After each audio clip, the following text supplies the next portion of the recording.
O Brasil entrou em campo de novo contra a Inglaterra e Espanha nesses últimos dias 23 e 26. E como prometido, eu vim aqui um pouco falar sobre o jogo, sobre o que eu senti do Dorival à beira do campo, sobre o que eu senti dos jogadores que ele convocou, os jogadores que já eram figurinha carimbada na seleção, os jogadores que querem carimbar sua vaga. Então eu vim analisar hoje, como prometido, os dois jogos. Eu sou o Pedro e esse é o canal Cachola. Começando na ordem cronológica, pelo primeiro jogo Brasil e Inglaterra, um jogo que foi 1-0. O Brasil entrou para jogar com Vinícius Júnior, vamos lá na ordem.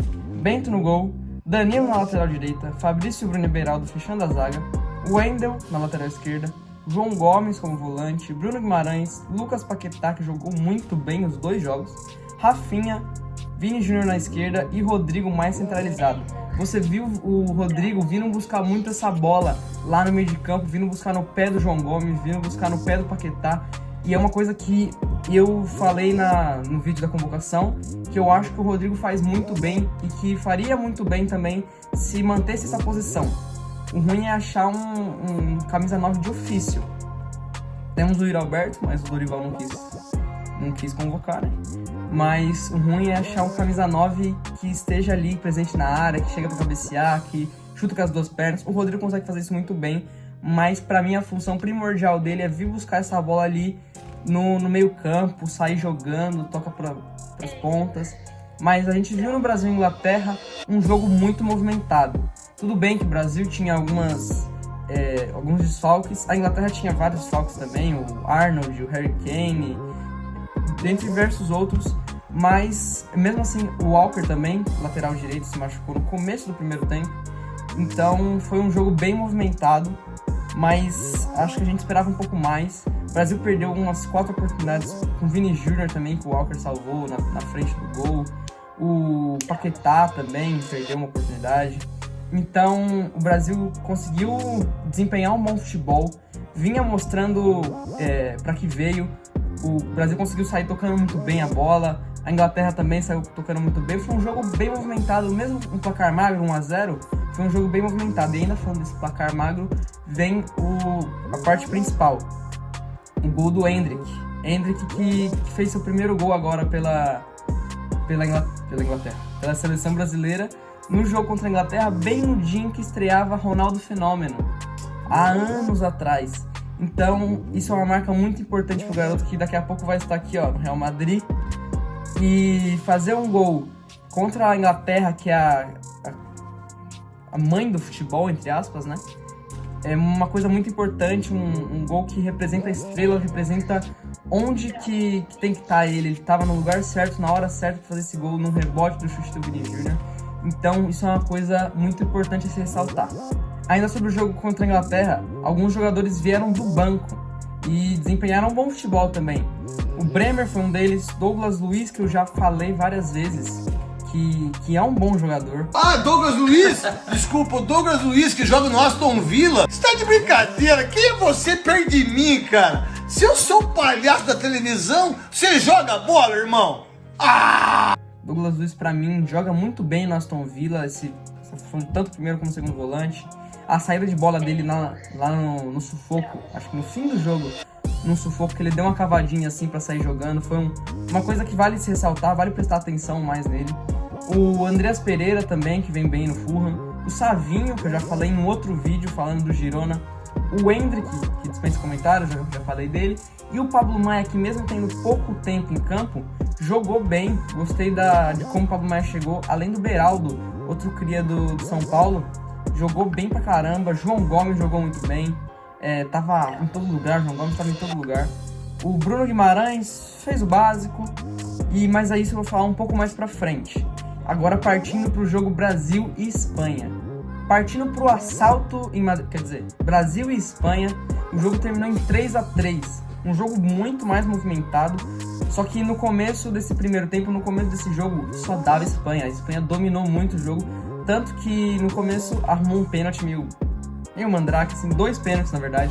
Mas começando pelo primeiro pênalti, o gol que o Rodrigo bateu os 2 pênaltis. O primeiro ele bateu no meio, assim. Mas foi um pênalti meio ajudado ali pelo juiz. 2 pênaltis. E começou assim, a Espanha abriu 2-0 e até que o Brasil descontou com o Rodrigo um golaço, né? O goleiro achou a bola no pé dele, assim, o goleiro da Espanha foi achar a bola ali no volante, no zagueiro talvez, e o Rodrigo conseguiu interceptar muito bem, mas foi muita categoria. Vale citar um pouco sobre isso, que não foi só oportunismo, foi mais categoria do Rodrigo de tirar essa bola por cima da casa dele, né? No Santiago Bernabéu, que tá acostumadíssimo a jogar. E no jogo contra a Espanha saímos perdendo de 2-0, o gol do Daniel também, que deixou o Beraldo sem pai nem mãe. Aí conseguimos descontar 2-1 e fomos pro segundo tempo com 2-1 para a Espanha. Na volta do segundo tempo, aos 5 minutos de jogo, um escanteio lá no canto esquerdo, a bola cruzada, um bate-rebate, o Endrick chega para pegar de primeira de esquerda, assim, meio voleio, vamos dizer assim, que demonstra que o Endrick está mais do que preparado para marcar gols no Santiago Bernabéu, para marcar gols com a camisa da seleção. Então o Endrick estava ali na hora certa, igual no primeiro jogo. E aí temos a infelicidade quando se tivesse 2-2, um pênalti aos 87 minutos, outro pênalti achado ali, um pênaltizinho mandrake, que o Rodrigo converteu novamente, e o Brasil vinha pressionando forte, e até que num cruzamento do Ian Couto, a bola bate-rebate ali, sobra no Galeno, que ia cortar para a esquerda, só que o Carvajal segurou a perna e derrubou o jogador, pênalti, e o Paquetá converteu. Confesso que eu estava meio afoito, o Paquetá bateu o pênalti, pensei que tinha que ser o Endrick, mas o Paquetá é qualidade, o Paquetá jogou muito bem os 2 jogos, e foi lá e converteu, e conseguiu esse empate pra gente, que é muito importante. Indo pra escalação do Brasil, o Brasil jogou com a mesma escalação do que jogou contra a Inglaterra. Bento no gol, Danilo na direita, Wendel na esquerda, Beraldo e Fabrício Bruno, João Gomes, Bruno Guimarães e Lucas Paquetá, Vini Júnior, Rodrigo e Rafinha. Mas falando sobre os reservas, tivemos algumas surpresas. Ian Couto entrou, que não tinha entrado no outro jogo, André, o Douglas Luiz também entrou, mas já tinha entrado, Andrés Pereira, Endrick e o Galeno, que desempenhou um bom futebol, gostei do Galeno. E infelizmente a gente teve alguns jogadores que não conseguiram jogar nem no jogo contra a Inglaterra, nem no jogo contra a Espanha, mas isso é um assunto para depois. Falando em desempenho individual, no jogo contra a Inglaterra eu gostei bastante da atuação do Beraldo, senti muita firmeza no Beraldo. João Gomes parecia que estava em todo lugar, o Paquetá como sempre jogando muito, Rodrigo, que eu falei que vinha buscar essa bola ali, o Rafinha e o Vini Júnior acabaram meio apagados, mas eu acho que fizeram o básico, fizeram bem até, foram insinuantes, mas tipo, nada tão para se ressaltar assim. Mas pra mim, os destaques do primeiro jogo foram João Gomes, Paquetá, Beraldo e principalmente o Endrick também, né? O Endrick eu já falei. Agora, no jogo contra a Espanha, achei também que o Beraldo foi um pouco pior do que foi contra a Inglaterra, mas foi bem, foi no geral. Paquetá jogou bem. Fabrício Bruno, vale ressaltar que foi bem nos 2 jogos. E no jogo contra a Espanha, eu queria destacar principalmente a atuação do Bento. Bento que jogou bem contra a Inglaterra, mas não conseguiu mostrar muito, porque a Inglaterra não foi tão perigosa assim durante os 90 minutos. Mas contra a Espanha, o Bento demonstrou ser um goleiro muito preparado para a seleção.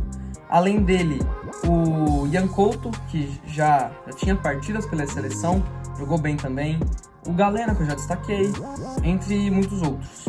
Para ter uma comparação, assim, para saber realmente sobre os desempenhos individuais, eu trouxe uma tier list feita aqui no Twitter, que falou sobre os desempenhos de cada jogador nesses 2 amistosos. Começando pelos jogadores que nem jogaram, e se jogaram, jogaram bem pouco. São eles o Rafael, goleiro, Léo Jardim, o Bremer, que entrou, mas jogou pouco, Murilo do Palmeiras, Ayrton Lucas, Richarlison, o Pablo Maia e o PP. Agora para os jogadores que mandaram mal, Rafinha, Wendel e André. Falando especificamente dos 3, Rafinha eu achei que não foi muito bem mesmo. No Barcelona vinha desempenhando um futebol bom, mas na seleção não conseguiu repetir o feito. O Wendel, gostei até da participação, me surpreendeu positivamente porque eu não esperava muito do Wendel. Confesso que não assisto muitos jogos do Porto, mais pela Champions League assistia, mas o Wendel me surpreendeu positivamente. Mas mesmo assim não foi, que que atuação do Wendel, caramba, que jogadoraço. Titular absoluto não foi nada disso. E o André também eu achei que deixou um pouco a desejar. Agora, não fez o básico. O Danilo do Juventus, o Danilo jogou no Real Madrid, o Danilo no Manchester City, no Santos. O Danilo que jogou como lateral direito, mas também pode jogar como zagueiro. É um jogador que, assim, eu gosto, mas, por exemplo, não é um cara que eu colocaria no meu time, um cara ideal. Dos brasileiros, assim, é um cara que eu gosto, mas como lateral direito, eu acho que nas grandes ligas tem jogadores melhores, mesmo eu gostando bastante do Danilo. Bruno Guimarães, que eu achei que jogou bem. O Douglas Luiz, que já falei sobre. E o Savinho.